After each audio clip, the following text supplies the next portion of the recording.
Hey, my name is David Turan, and I'm actually coming here to reject what you are proposing here. Okay. And I came here to do it respectfully because I don't think what these people are doing outside is effective.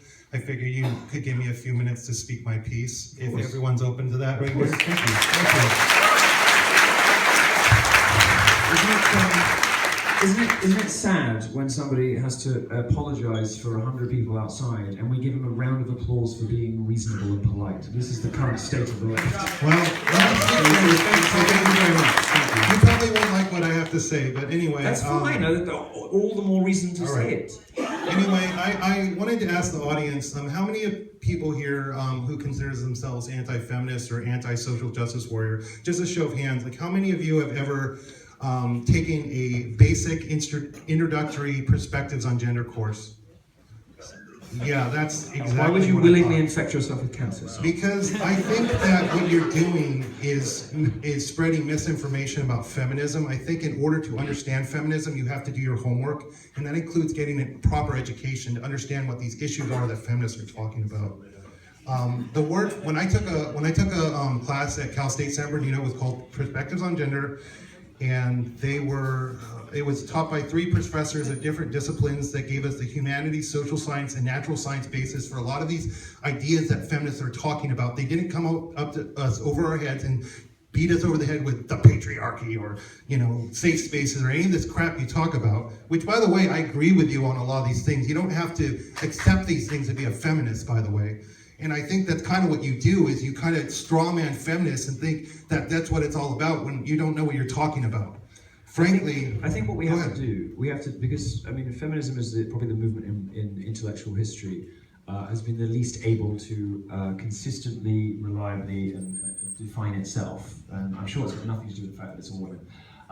But it's been the movement that has never been able to agree on a single definition of itself. So what we have to do is look externally and see, what does it look like? What do they say? What do they do?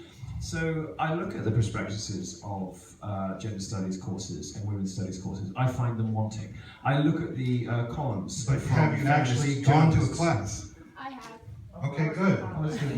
Well, no, the thing is that I think this whole campus tour, what you're trying to do is sidestep the entire academic process. Your ideas have not passed peer review. You haven't done your scientific research. You haven't even done anything. And you can laugh at me all you want. Go ahead, try to make me into a Jigglypuff. Could you give an example of something that you've learned in that class that you would Example. like? Let me tell you what I've learned in that class. Isn't everyone? We have learned that basically there is a basis in natural science, social science, and humanities for a lot of these issues. And if you understand the underpinnings, when feminists come to you talking about the patriarchy, you're not going to freak out and think it's some big conspiracy. You're going to understand what they mean. So I would encourage everyone in this class to sign up. And if you can't do that, go to my YouTube channel,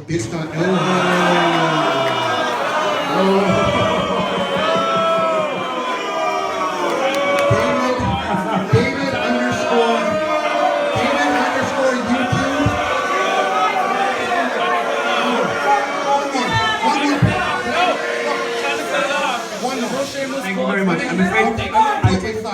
I'm afraid we've been going for a long time and I still haven't heard a decent question. One more question.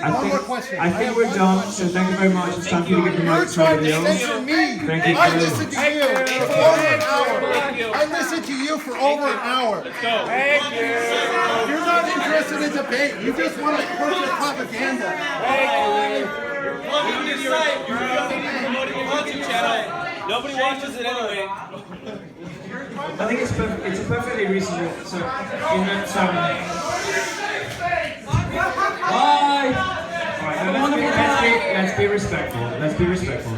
He came here perfectly. Look, let's be nice. Let's be nice to the poor guy. He arrived perfectly respectfully. He was triggered by the end, but he started off perfectly respectfully before his rage quit. Now, in that word, Sarah, I'm going to do him a favour because I'm going to try and distill down what I think he was trying to say, which is that I'm mischaracterising feminism. What I was trying to say to him was we only know it by what we see, right? We can only judge it by what it produces. It produces lies. The sorts of gender studies and women's studies, sort of feminism that he is seeking to to stand up for, has produced the lie of the wage gap, which suggests that women are paid less than men for the same work. They're not. It has produced the lie of campus rape culture. It has resulted in an atmosphere in which it is fine to belittle and demean and criticize men for their organs and their orientation. It has created a culture in which kill all white men, masculinity so fragile, and I bathe in male tears become not just permitted, but encouraged. Those are the results of the kind of gender feminism that he would like to stick up for. And frankly, I'll save myself the time with the textbook.